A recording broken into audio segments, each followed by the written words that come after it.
मध्य प्रदेश चुनाव से पहले बीजेपी में भगदड़ मच गई है। बीजेपी के सीनियर नेताओं के पार्टी छोड़ने का सिलसिला जारी है। इधर कांग्रेस में मध्य प्रदेश जीतने के लिए मंथन का दौर जारी है। कांग्रेस ने अपने मंथन के बाद 60 नामों पर अपनी मुहर लगा दी है। प्रदेश कांग्रेस अध्यक्ष कमलनाथ ने कहा है कि बैठक में हमने 60 सीटों पर चर्चा की है। एक बार फिर हम इसको लेकर बैठक करेंगे। पितृपक्ष के बाद नवरात्र में हम अपने उम्मीदवारों की सूची की घोषणा करेंगे। हम इसी के मुताबिक आगे बढ़ रहे हैं ताकि हम 15 अक्टूबर को अपनी सूची जारी कर सकें। अभी हमने लगभग 60 सीटों पर चर्चा करी है। फिर से मीटिंग होगी हमारी। अभी हमारी स्क्रीनिंग कमेटी इसके बाद फौरन है, जो हमारी प्रदेश की स्क्रीनिंग कमेटी है। उसके बाद फिर से हम लोग चर्चा करेंगे, तभी लिस्ट फाइनल करेंगे। हम श्राद्ध के बाद अपनी लिस्ट अनाउंस करेंगे। तो उस रफ्तार से हम चल रहे हैं ताकि 15 तारीख को हम अपनी लिस्ट अनाउंस कर सकें। और जितनी चर्चा होए उतना अच्छा है, क्योंकि बहुत सारी नई चीज़ें उभर के आती हैं।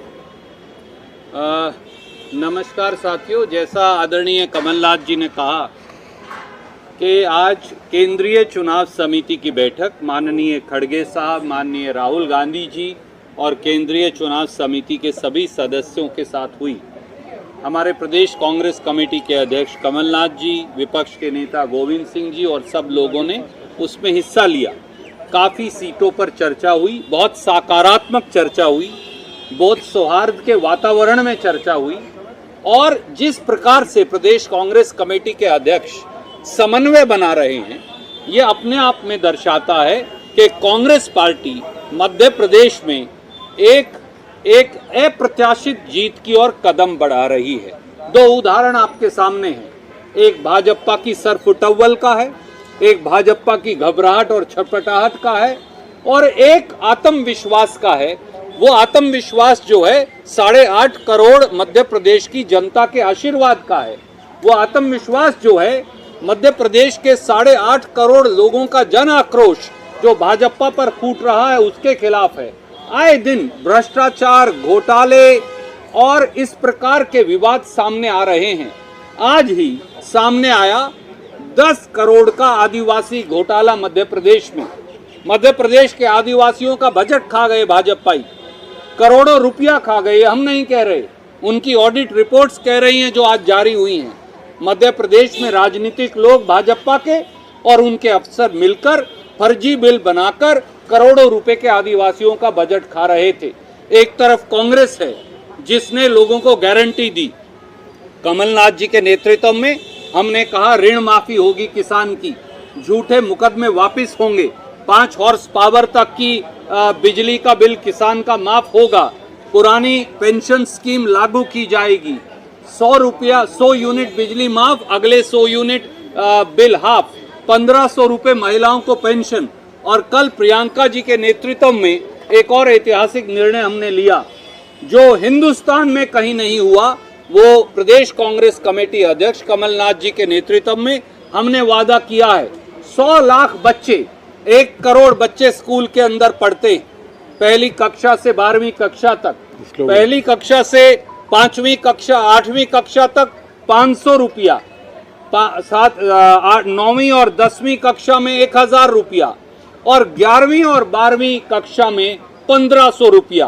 पढ़ो और पढ़ाओ। एक तरफ ये मॉडल है कांग्रेस का जो प्रदेश कांग्रेस कमेटी अध्यक्ष कमलनाथ जी और कांग्रेस पेश कर रही है। पढ़ो और पढ़ाओ, 1500 रुपये महिलाओं को, 500, 1000 और 1500 रुपया बच्चों को, और आगे बढ़ते जाओ।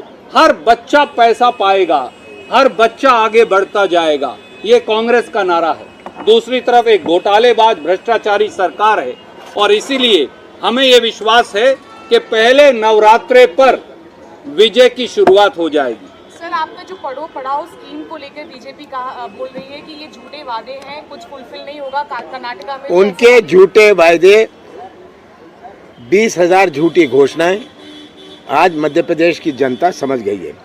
इसीलिए तो ये बौखलाई हुई है। झूठे वायदे, झूठे घोषणाओं से मध्य प्रदेश की जनता अब थक गई है।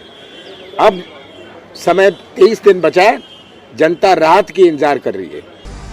बता दें कि भाजपा 4 सूची जारी कर चुकी है, जबकि कांग्रेस की एक भी सूची सामने नहीं आई है। इसे लेकर ही कमलनाथ ने ये बात कही है। हालांकि जिनके नाम तय किए हैं, पार्टी उनको इशारा दे चुकी है और वे अपनी तैयारियों में लग गए हैं। इधर मध्य प्रदेश के मैहर विधायक नारायण त्रिपाठी ने विधायक पद से इस्तीफा दे दिया है।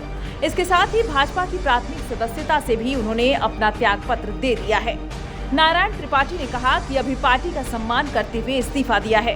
उनके इस्तीफा देते ही अब उनके कांग्रेस में जाने की अटकलें तेज हो गई हैं। उनके पिछले कई दिनों से कांग्रेस के शीर्ष नेताओं से नजदीकियां बढ़ी है। बताया जा रहा है कि 16 अक्टूबर को फाइनल निर्णय होगा। बता दें कि बीजेपी ने मैहर विधानसभा सीट से मौजूदा विधायक नारायण त्रिपाठी का टिकट काट दिया है। यहाँ की केंद्रीय मंत्री ज्योतिरादित्य सिंधिया के समर्थक नेता श्रीकांत चतुर्वेदी को उम्मीदवार घोषित किया गया है। तभी से उनकी पार्टी छोड़ने की अटकलें लग रही थी। नारायण त्रिपाठी लंबे समय से बीजेपी से नाराज चल रहे हैं। करीब 2 सालों से वो अपनी ही पार्टी और सरकार के खिलाफ हमलावर हैं।